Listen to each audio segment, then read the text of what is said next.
زندگی میں پہلی بار ایک ندائے غیبی سے شناسا ہوا تو حیرت کی انتہا نہ رہی۔ دریا کنارے پانی کی چھنکار سن رہا تھا کہ اچانک ایک نسوانی آواز سنائی دی۔ ادھر ادھر دیکھا تو کچھ نظر نہ آیا۔ پھر ایک مدھر دھن جیسی کھنک محسوس ہوئی تو اچنبے سے ہر طرف نظر دوڑائی، مگر کچھ دکھائی نہ دیا۔ اس بار خوف اور حیرانی جیسے ملے جلے تاثرات تھے، مگر میں پانی سے پاؤں باہر نکال کر اٹھ کھڑا ہوا کہ دیکھوں یہ دل کی تار چھیڑنے والی آواز کہاں سے آ رہی ہے، مگر لا حاصل۔ دور دور تک کوئی نظر نہ آیا تو سوچنے پر مجبور ہو گیا کہ ایسے ہی کچھ گماں ہوگا، ورنہ کوئی دکھائی تو دیتا۔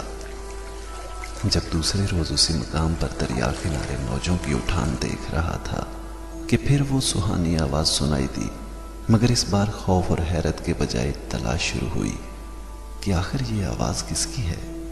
یہ میٹھی اور دل ربا نسوانی آواز اتنی ہی صاف سنائی دے رہی تھی کہ جیسے کوئی بہت قریب موجود ہو، مگر نظر کوئی نہیں آ رہا تھا۔ آخر ہمت کر کے پوچھا، کون ہو؟ تو جواب ملا، پیار۔ مگر نظر کیوں نہیں آتی؟ تو جواب ملا، پریزاد ہوں۔ اس لیے بے چین کر دینے والی آواز کی کھنک اب اور بھی سریلی ہو گئی تھی۔ پوچھا، کس کا پیار ہو؟ تو جواب ملا، صدیوں کی پیاسی تھی، مگر تیری قربت پا کر تشنا ہوئی اور لب آزاد ہو گئے کہ اظہار کر دوں۔ اس اندیکھے پیار کی صدا سے الفت بن گئی اور روزانہ کالج سے آتے ہی کھانا کھاتا اور دریا کنارے کی راہ باندھ لیتا، اور اس غیبی آواز سے جب تک بات نہ ہو جاتی چین نہ آتا۔ نہ جانے اس میں کون سا جادو تھا کہ مجھے الجھا کے رکھ دیا۔ رفتہ رفتہ جب شناسائی بڑھی تو ایک شام کی گھنی چھاؤں میں جب سورج کی کرنیں پانی پر تیرنے لگی کہ بس اب دن ڈھل چکا، تو اسے کہا کہ اب رہا نہیں جاتا، اپنا جلوہ دکھا دو۔ تو جواب ملا، جدا نہ کر پاؤ گے۔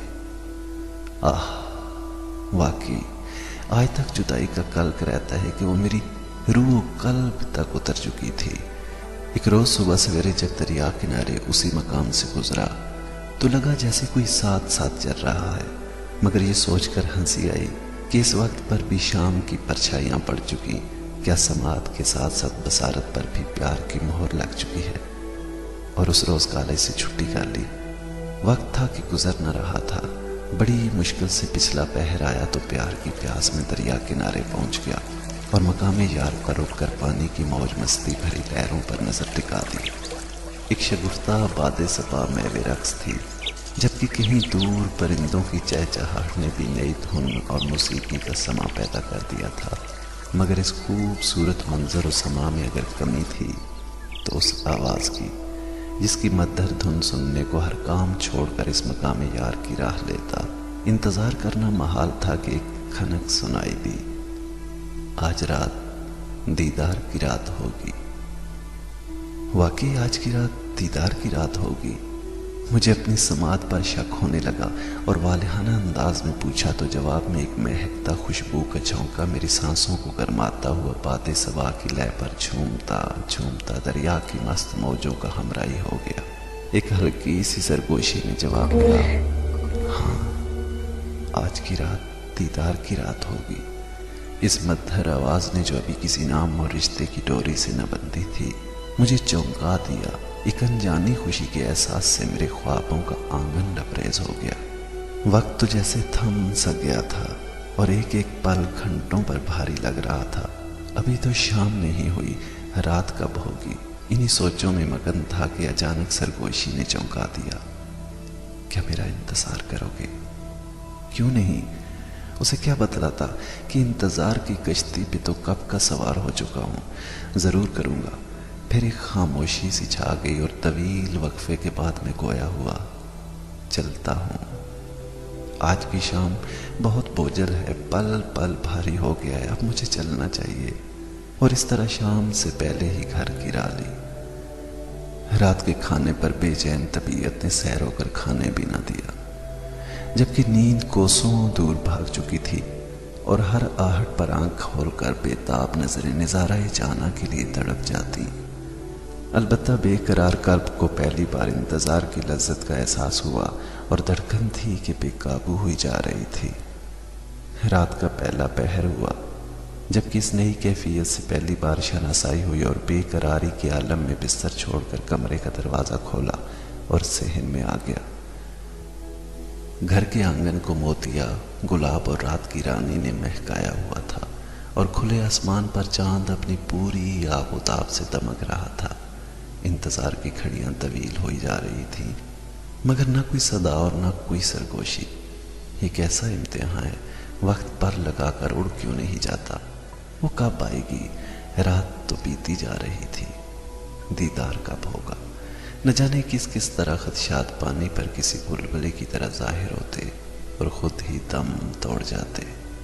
اگر ایک طرف فضا میں چاندنی نے ایک جال سا تان رکھا تھا تو دوسری طرف خوشبو کی جھونکے مجھے نیند کی وادیوں کی طرف دھکیل رہے تھے۔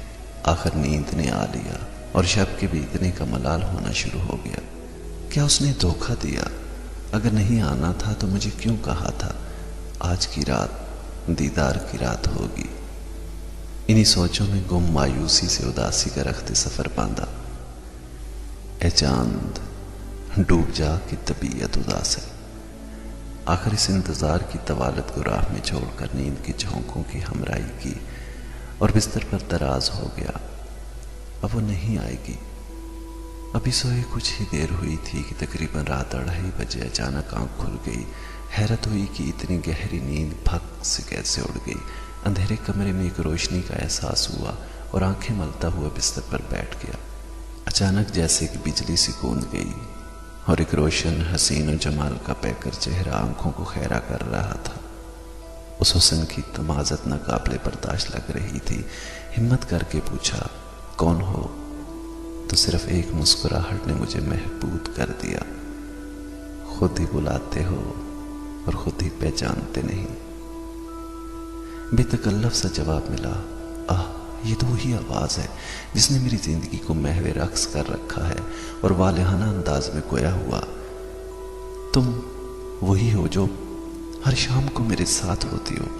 ہاں، میں وہی ہوں، تیری شاموں کو کہنانے والی، تیرے دل میں اترنے والے لب لہجے کی دیوانی، تیری گہری آنکھوں کی مستی کے اس پار جانے کی تمنا رکھنے والی۔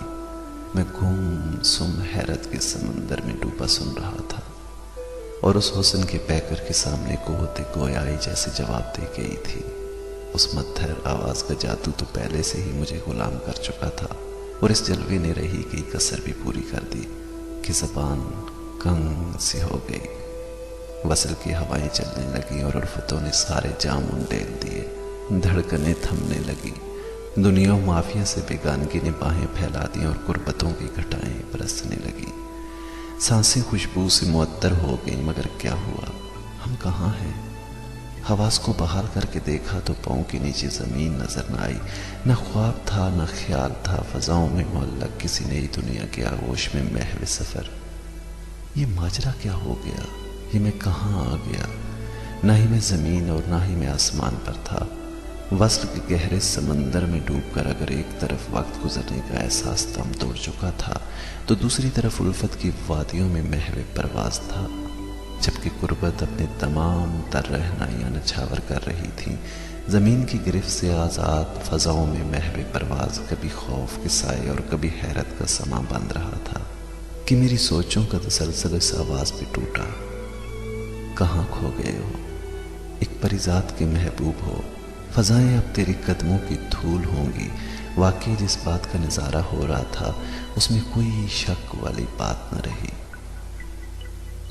یہ افسانہ بھی جاری ہے اور اس کا دوسرا حصہ میں بہت جلد پوسٹ کروں گا۔ Thank you so much for listening.